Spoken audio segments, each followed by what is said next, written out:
I had one of those moments this morning where you have everything all set, and then everything that could go wrong went wrong.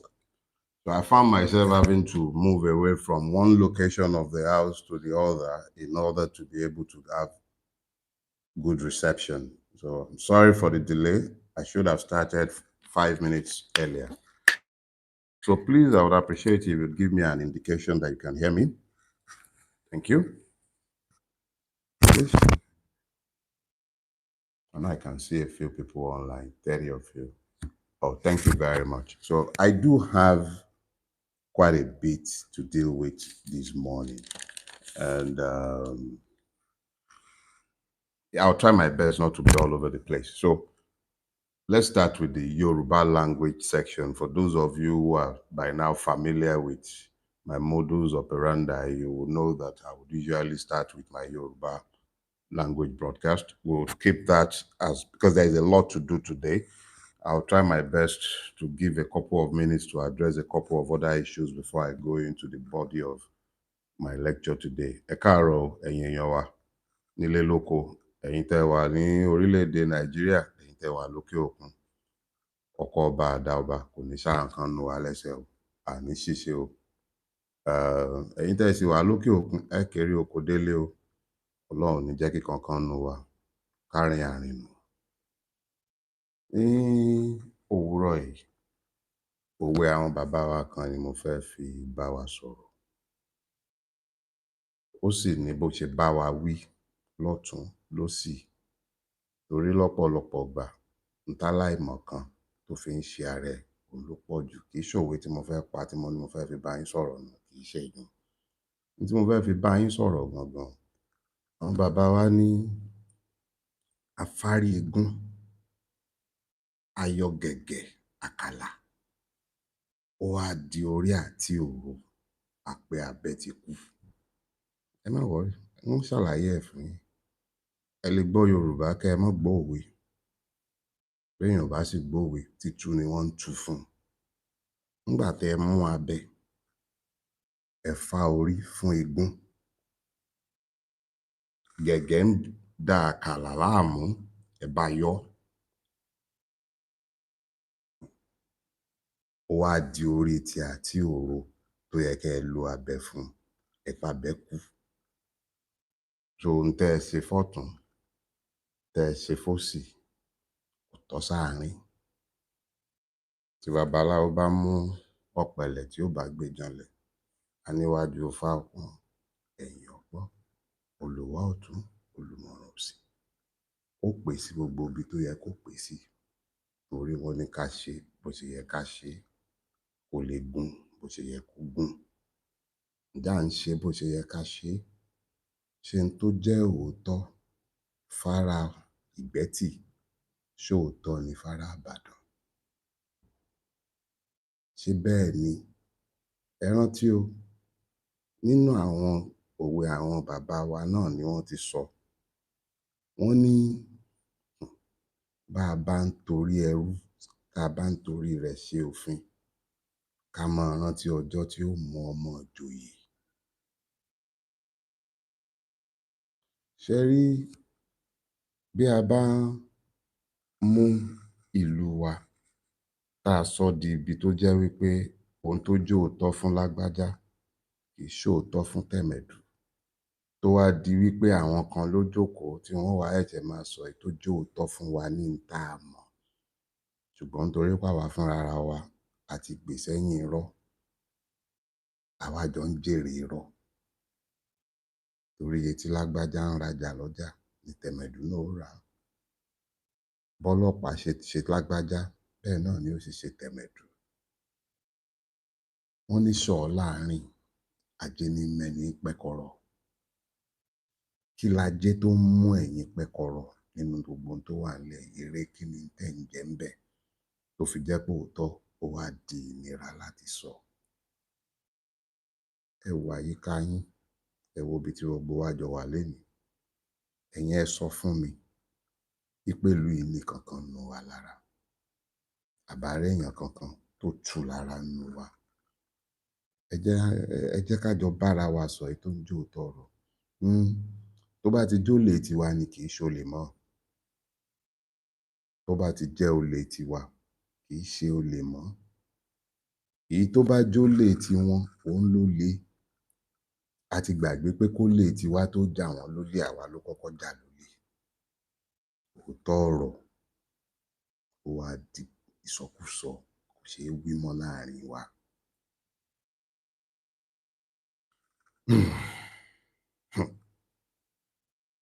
Ṣé rí ebẹ́yìn lẹnìkùn yín? Ṣé èèyàn kan ni ó ṣẹ̀ṣẹ̀ sọ fún yín ìgbà tẹ́ ẹ yó ni? Ẹ wòra yín ṣébi tẹ́ ẹ wà lánàá lẹ wà lónìí.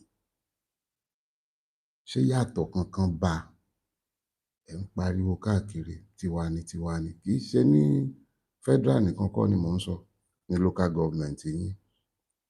Ẹ pín lórí pé ẹni tó mọ̀ ọ́n ṣe tẹ́ mọ̀ pé yóò ṣèfẹ́ aráàlú, tí ò bá ti lówó lọ́wọ́ tí ó há fún yín, tí ò bá ti jẹ́ pé ọmọ ẹlẹ́sìn kan náà bíi ti yín ni, tí ò bá yín wọ mọ́ṣáláṣí tàbí pé ẹjọ́ ń wọ̀ gbàlẹ̀ tàbí kẹjọ máa wọ ṣọ́ọ̀ṣì, tí ì bá ti jẹ́ pé nǹkan kan náà lẹ́jọ́ ń ṣe, òótọ́ ò kì í ṣòótọ́ mọ́, torí ẹni tẹ́ ẹ wojú kẹ́ ẹ tó sòótọ́. Ẹ wo ojú kẹ́ ẹ tó sòótọ́. Tí wọ́n bá ní wọ́n pààyàn kan níbì kan tí ì bá ti ṣe èèyàn ti yín, kì í ṣe èèyàn. Bẹ́ẹ̀ sì rèé, ẹni tó pa ò béèrè ta ló jẹ́. Bó béèrè gan kò kan nǹkan kan. Ẹ jẹ́ ayé tanra wa jẹ. Ìlú wa ti ń di ségesège, ó ti ń bàjẹ́ lórí ipá ń tanra wa. Ṣọ́ láàárín ajínigbẹ̀ni pẹ̀kọ̀rọ̀ ẹ̀bìra yín. Kí la jẹ́ tẹ̀ ń jẹ? Kí lè rè yín nínú ségesège tẹ́ ń rìn? Tọ́ṣàkálá ò lè jọ́ ṣàkálá, ṣòkòlò ò lè jó ṣòkòlò. Wá di ṣòkòlò, ṣàkálá, ṣàkálá, ṣòkòlò, ṣòkòlò, ṣàkálá. Wọ́n ní àgbà ò sí mọ́, ìlú bàjẹ́, baálé ilé kú, ilé di ahoro. Níbo làwọn àgbà ìlú yìí wà? Níbo làwọn ọba yín wà? Níbo làwọn ìjòyè wà? Ṣé torí ń tá jẹ iná àbí torí ń tá mu? Ẹlòmíì ewu ti kún gbogbo orí, ọjọ́ tí ń lọ, wọn ò torí ẹ̀ fílẹ̀. Bẹ́ẹ̀ sì rèé, ẹ̀wọ̀n orin kan tí wọ́n kọ ńgbà tá a wà kékeré báwọn bá ti ń ṣe ẹ̀sìn ìsìnkú. Mr. Stephen wájú ilé bàbá ìyá mi náà lédè. Ó ní a ò bẹ̀ṣẹ̀ rẹ wò, a ò bẹ̀ṣẹ̀ rẹ wò, kó tó wọlé ògo, wọ́n bẹ̀ṣẹ̀ yín wò, wọ́n bẹ̀ṣẹ̀ yín wò. Èèyàn ó bẹ̀ wò kọ́lọ́run gan tó bẹ̀ wò. Èmi ò rí jù báyìí lọ lọ́sẹ̀ yìí o. Ẹ má bínú pọ̀ mọ́ wọn ọba, ṣé ó báyìí lọ bí oge? Kì í pọ̀, ẹ lò bẹ́ẹ̀ ni, ẹ wàá mú mi sí i. Ẹ̀yin tẹ́ ẹ gbọ́ èdè èbó débi pé a jọ jókòó sí AI, ẹ jókòó ẹ máa gbọ́ wa lọ. Good morning, everybody. That was the Yoruba language session. Like I explained to them earlier on, it was my hope that I would be much earlier than this, but I've been delayed by multiple factors this morning. And you just have to manage that I didn't get to spend sufficient time to prime you. So it's good morning. It's 10 o'clock now, and we'll start now. So this week, I was provoked by multiple things. Excuse me, 1 second. My darling daughter, would you be kind enough as to leave that place because you are disrupting my broadcast? Thank you very much. Bye. Like right away, please. I'm sorry. It just so happens that I was trying to avoid this and moved to my own den, but the network drove me back into the space where I get to disturb them. And my daughter is not particularly... Anyway, let's leave that. So this morning, I will be speaking to the subject: no saints, no sinners, just Nigerians. I was provoked into speaking to this subject during the course of the week because of personal experiences and because of multiple things I am observing within the Nigerian space where there are just too many reasons why it is critical that we address the fact that we're both the problems and the solutions to our own problems. But before I presume to speak to my subject, I've been rudely interrupted by a couple of American presidential tweets. And it is critical that I must address these issues because they've become the proverbial elephant in the room.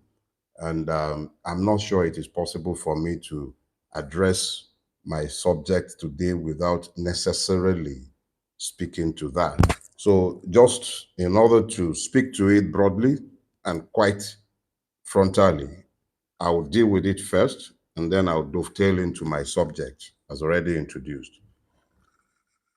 A lot of people are reacting to Trump without reading the substance of his tweet. I have taken the time to read it, and I will now respond. I don't do reactions. First, Nigeria was designated a country of concern or something along those lines. And the American president spoke about the genocide in northern Nigeria, Christians in northern Nigeria. That stood alone on his own. And then he proceeded and issued a second tweet. And I've reduced this tweet broadly to my own understanding.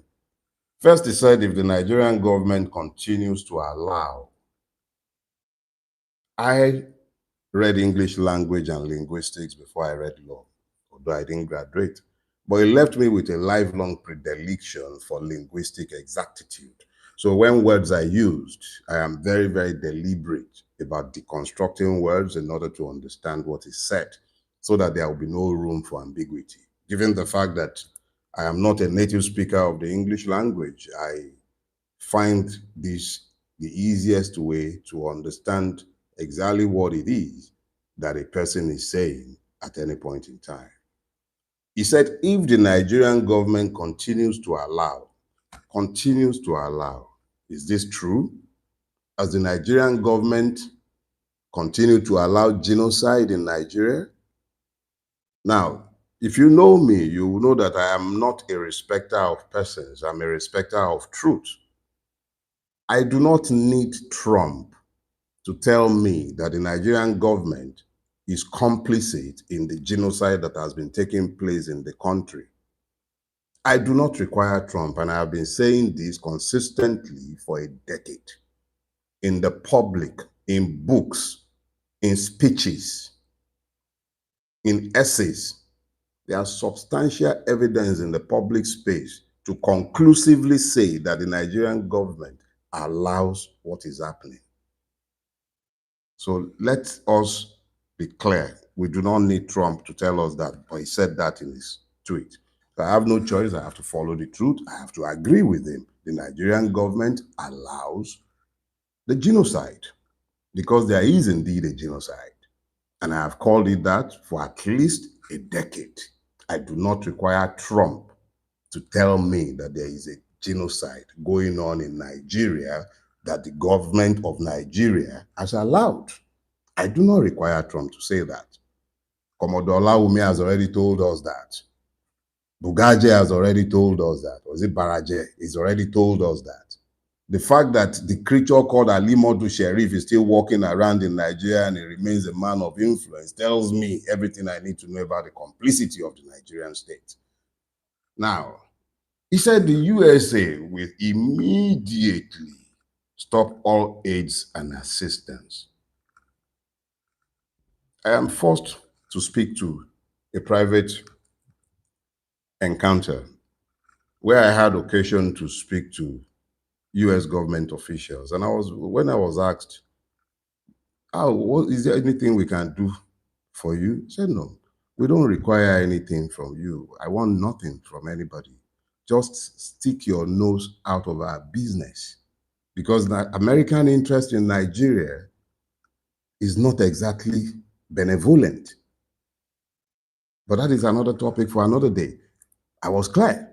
Stick your nose out of our business. And stick your nose out of our business includes keep your heads, keep your assistance. It's not been beneficial to us. If anything, your aids and assistance have only served to keep us further impoverished and reinforced the evil that you have allowed to overtake our country. So let us be clear. I am all for you doing number two. Please, we beg you, stop all aids and assistance. But as you're stopping all aids and assistance, stop being the net recipient of our stolen commonwealth. I was in the US in the immediate aftermath of the 2023 election. And I was specific in saying exactly this. You allow things in Nigeria that you will not tolerate in your country. People who kill and murder Nigerians, to your knowledge, they buy homes in your country. They have dual citizenship. They have residence in your country. You say nothing about this and you're threatening us about the withdrawal of all aid. Keep your aids, please. But remove these people. Don't stop allowing them access to your banking system. Stop allowing them safe havens in your country, not just in America, all over your sphere of influence. Force them to come back to Nigeria to solve our own problems. The reality is that what you give with one hand, you will take back with the other. Please keep your aids. Please keep your assistance. Now, you call Nigeria a now disgraced country. It wasn't disgraced under your rule. It's been disgraced a long time from inception. And it is up to us to make it honorable. But thanks for pointing it out to us. Because at least if the people who ruin this country will not hear us when we tell them, perhaps they'll hear now that you are telling them how they've disgraced us all over the world.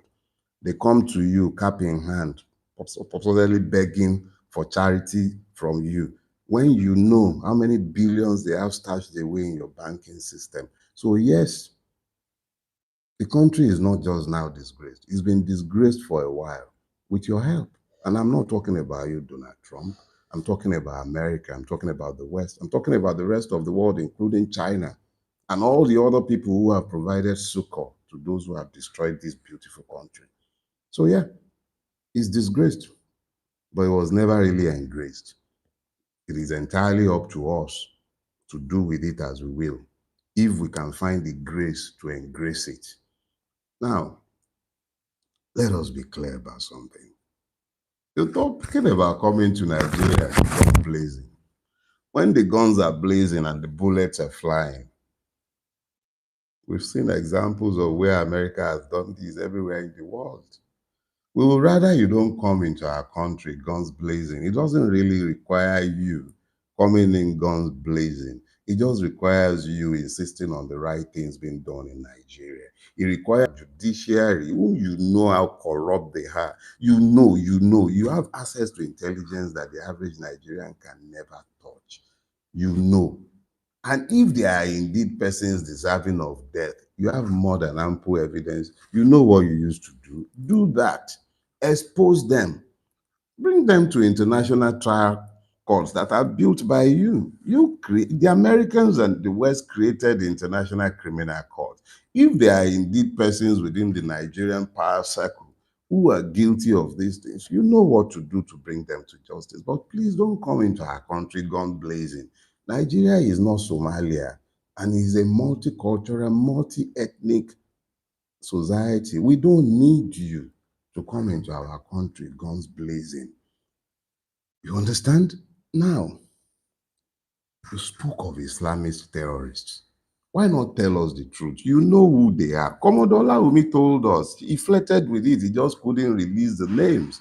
But that is understandable. He's our own intelligence officer, trained by you as well. US was involved in his training. You guys have better files, access to better information than Olawumi ever had. Why not tell us who they are? Why not tell the world?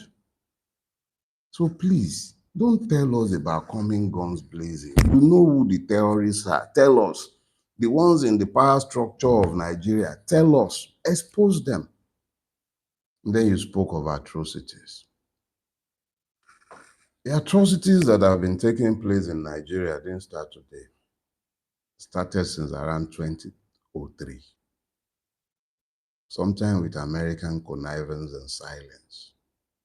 We're aware, but we've been rendered powerless because America has been largely complicit in what has happened to us.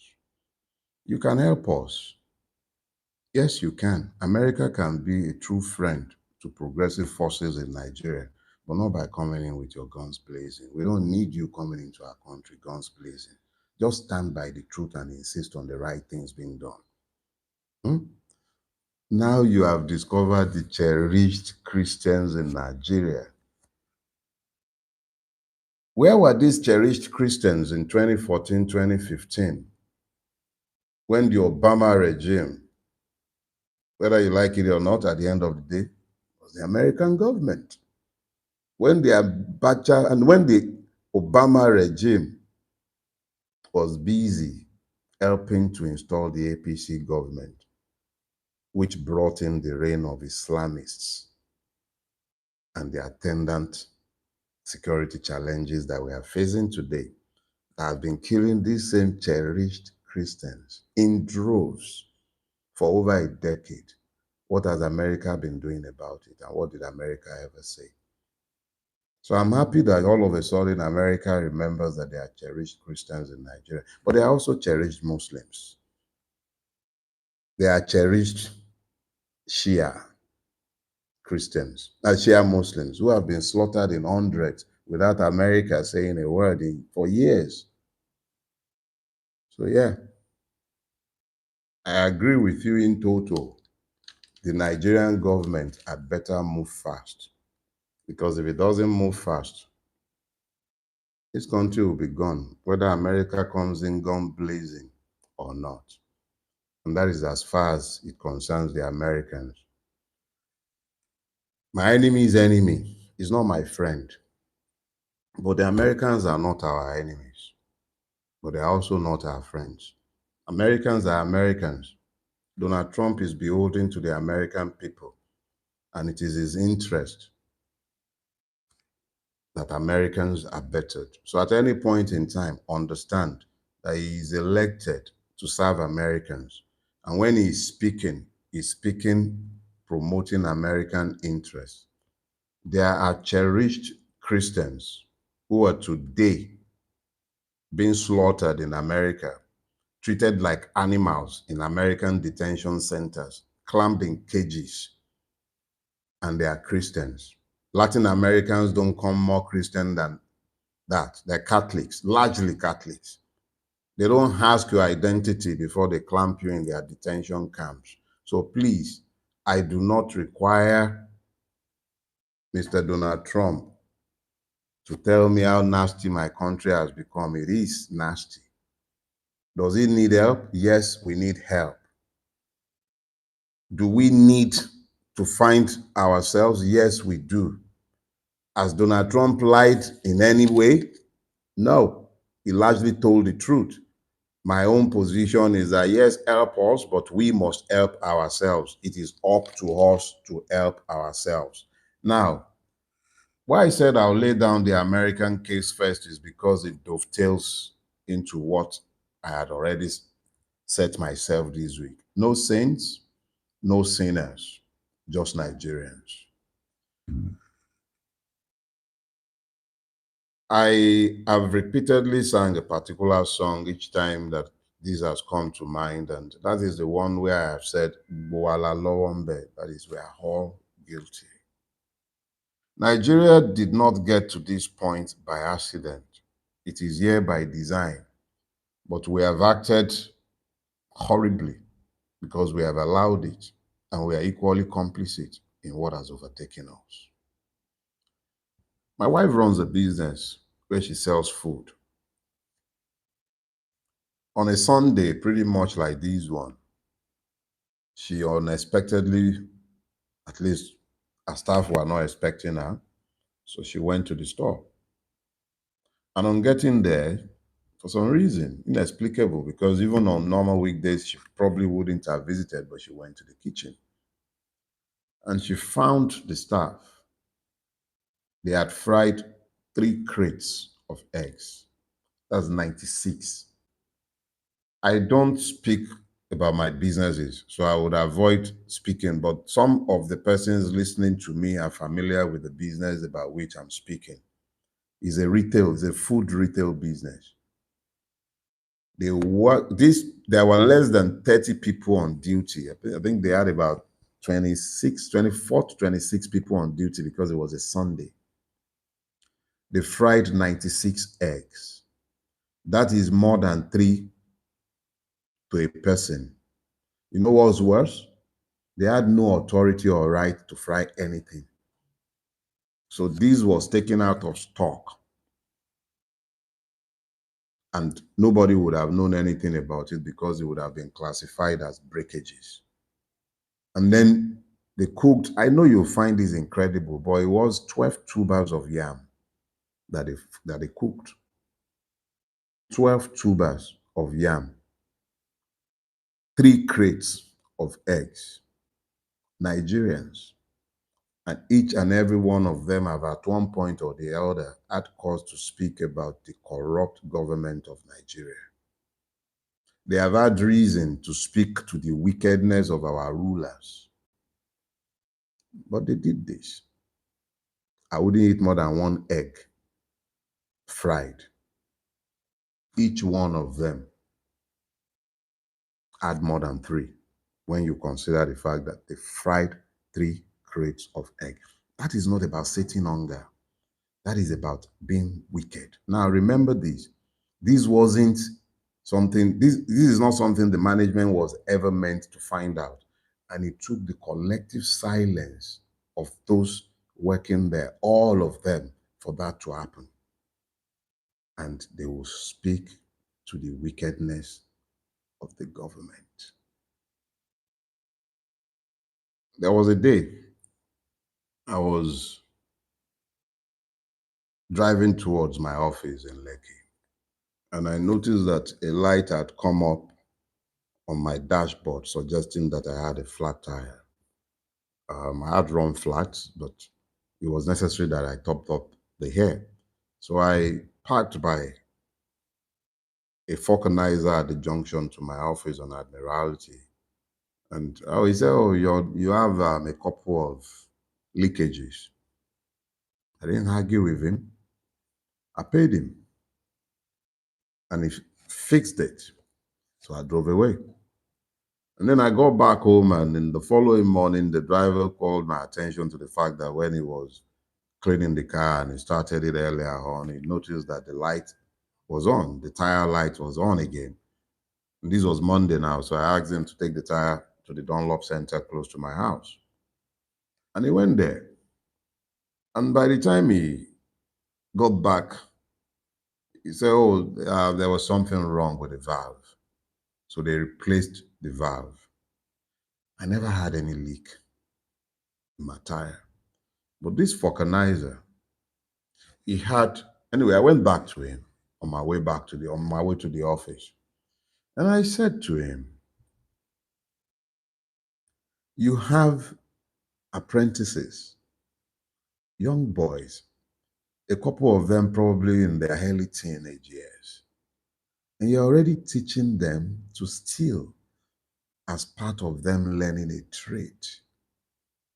But he too will speak about the wickedness of Tinubu. He will tell you how wicked the government is. He will speak of the oppression of the ruling class. But he's a Nigerian. He is one of us. Just another Nigerian. When I was in prison, I came across multiple persons who had no business being in prison. Absolutely no business being in prison. But because somebody somewhere, some Mr. Big Man, felt himself wronged or felt a need to punish someone for something that went wrong, they're in prison. It's just another Nigerian. No saints, no sinners. And then I realized that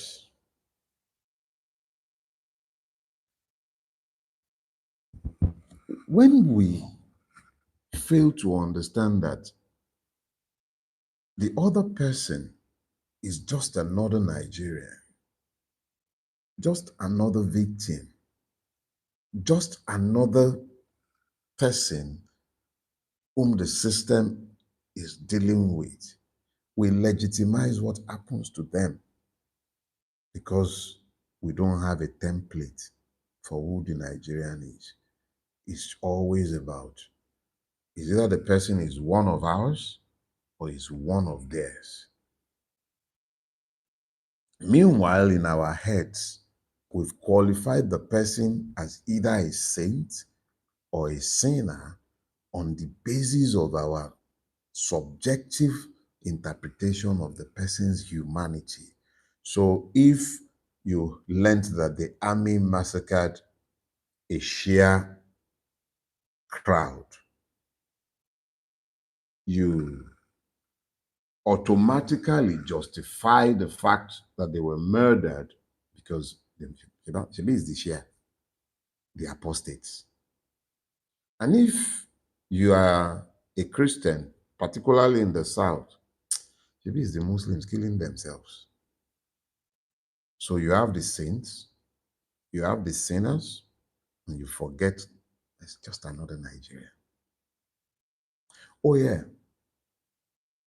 you have your Boku advert. The fraudulent trader is meant to be from a particular ethnic group, right? You see, here is the sad thing. You're merely painting the picture of a Nigerian. The person outside the country coming across you as a Nigerian is already bad enough that you're some effing ass nigger. You're a black man. You don't get it. You think he cares for the niceties of your ethnicity? He doesn't. You've defined yourself in front of him. Oh, when you say, oh, this one is a ritualist, that one is a fraudster, that one is a terrorist, they don't care. You're just defining the Nigerian. That's all you're doing. You define the Nigerians each time you open your mouth to talk about the saints, the sinners. There are no saints or sinners in the eyes of the world. It's just the Nigerian. It's just another Nigerian. That's all you are. Why should it be the business of the West to separate you in the manner that you have separated yourself? Why should it be their business? They don't care. You're just another Nigerian. Or you're Christian. They will ask the question after the fact. You've already been stereotyped. They have your profile. The Nigerian. Who is the Nigerian? Is the fraudster. You define yourself as one. Is the one you can't trust when you buy things from him. You defined yourself. Or he's a ritualist. You defined yourself. Oh, he's a terrorist. You've defined yourself. You can't be, they can't be trusted. You've defined yourself. The world does not care which part of the many divisions you come from. The moment you bring out that your green curse, your victimhood is ascertained. Everything you've had occasion to say about each and every one of the other victims, you are identified by. That is exactly how they identify you. When you sit down and you legitimize the massacre of one ethnicity or religiosity on account of your narrow subjective interpretation of their humanity, you do the same to yourself. Òfin tó mélégún, òun ló mẹ́lẹ́hàá. The same rule that applies to the ninja is the one that applies to the woman in powder. Both of them look exactly alike. So at the end of the day, when you define something in terms of your subjective understanding of who and what that person is, you're defining yourself as well. The same force of impunity that murdered over 430 share in Zaria, that was the same impunity that came visiting at Lekki Toll Gate. That was the same impunity that went to Hodi. That was the exact same impunity that you saw in Zakibiam. You tolerate it in one space, it says hello in the next space, because they are all Nigerians. There are no saints, there are no sinners, just Nigerians. That is all there are, just Nigerians. And you know what happens? Because we fail to understand that it's just Nigerians, we've taken away the place of individual accountability.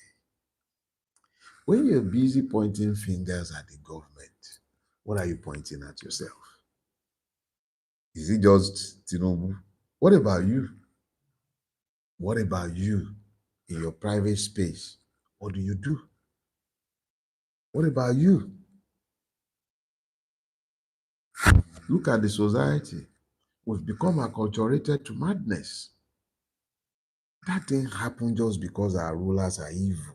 It happened because we permitted it, we explained it, we normalized it. That's why it's happening to us.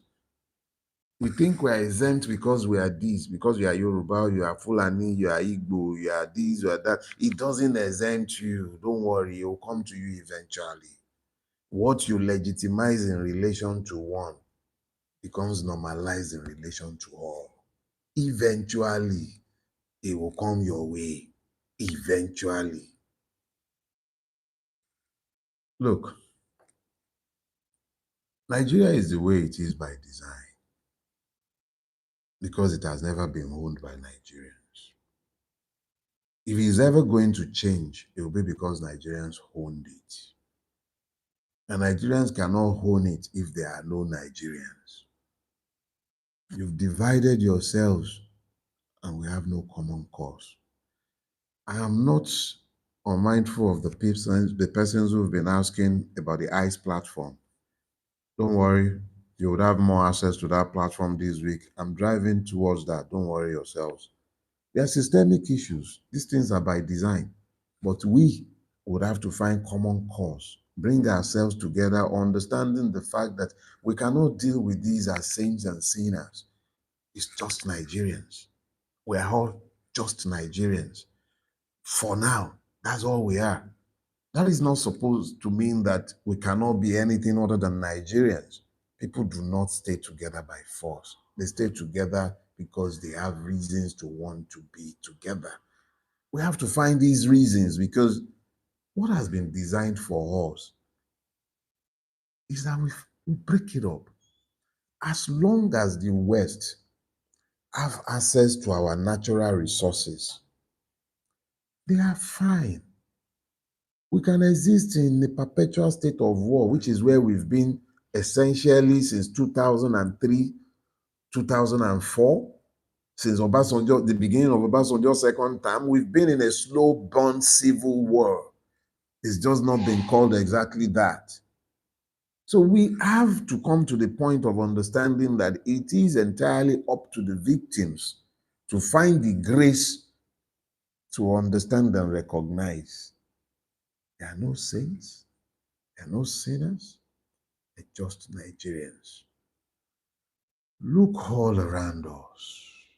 Look all around us. Because of the divisions that we have allowed, because of the divisions that we have embraced, our society has broken down because we don't have shared norms any longer. Trump spoke about how the Nigerian government has allowed it. Those are the systemic reasons for our madness. How do you have a multi-ethnic, multicultural, religion-sensitive country and a party, the APC, who deliberately promote divisions in that same country? Muslim ticket was bad enough. You weaponized ethnic bigotry in Lagos State and everywhere else. Bigotry has always been part and parcel of Nigerian politics. But it had never happened that person in high government offices, public officials, would embrace bigotry so blatantly in the public space.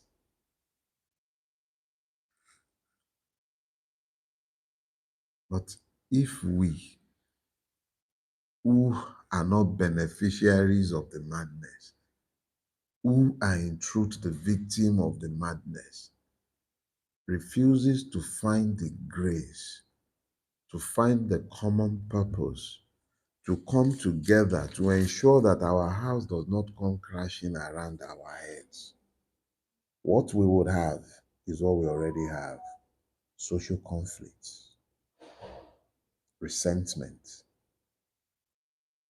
loss of trust in public institutions, reduced social cohesion, moral ambiguity. Look all around us. Internal conflict everywhere you turn. The fact remains that there are no saints and there are no sinners, only Nigerians. We are all commonly guilty and responsible for where we are. There is a part where there is a systemic guilt and it should be addressed. But even that systemic guilt can only ever be redeemed or dealt with when we, as a people, come to the knowledge of the fact that these issues have to be dealt with, recognizing that there are no saints, no sinners, just Nigerians, and stop prioritizing this subjective basis for assessing power. Stop it. Stop it. Stop this idiotic fixation on ethno-religious filters for the truth. Is there a genocide in Nigeria? Oh, yes, there is. Trump was never required to tell us that. That Trump has to come into Nigeria to be telling us what we already know, and then we are still debating that, is because we've all subjectivized the truth.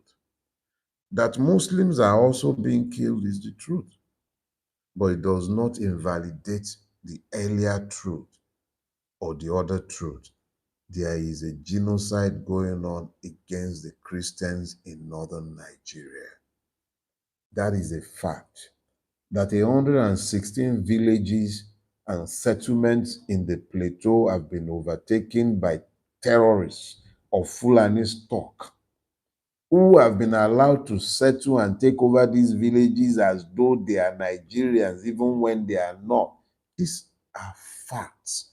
So the question of there being a genocide should no longer be an argument if we care about our shared humanity. There are no saints, there are no sinners, there are only Nigerians. The share are Nigerians. Those murdered at Lekki were Nigerians. Odi, they are Nigerians. The people being killed across the length and breadth of northern Nigeria and the middle belt are Nigerians. That they are Christians, they are from minority ethnic groups, does not dehumanize them, and it does not render them less human. If we would all tell ourselves this basic truth, we would not argue about the fact that there is a genocide. If we will all tell ourselves the truth, we will not argue that the Nigerian government has allowed and has continued to allow this. We will not argue about the complicity of the average person in government in what is happening. The lies, the suppression of the truth points to the complicity. These are truths we must tell ourselves. It is up to us to solve our problems. Now, there are two things I need to say as I come to a close. Randy Peter is still doing his work. Support what he's doing. But beyond that, the ICE platform and the links to it will be published before the end of this week on all my social media platforms. It's not something I'm looking to control. It's something I'm looking to give all of you.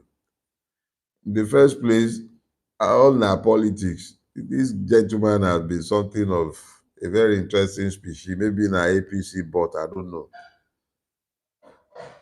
Even if my enemy brings a good idea, I'm happy to embrace the good idea. So if na USA project, we thank God.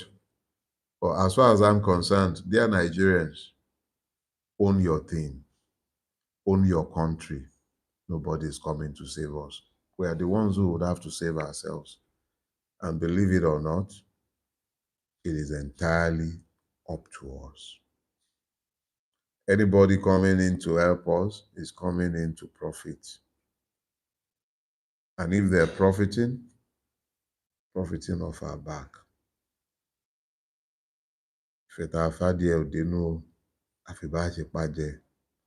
Now the love we then get for chicken, we they want slaughter.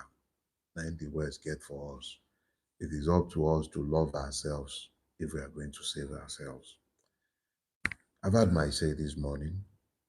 I look forward to seeing you again next week. God bless all of you.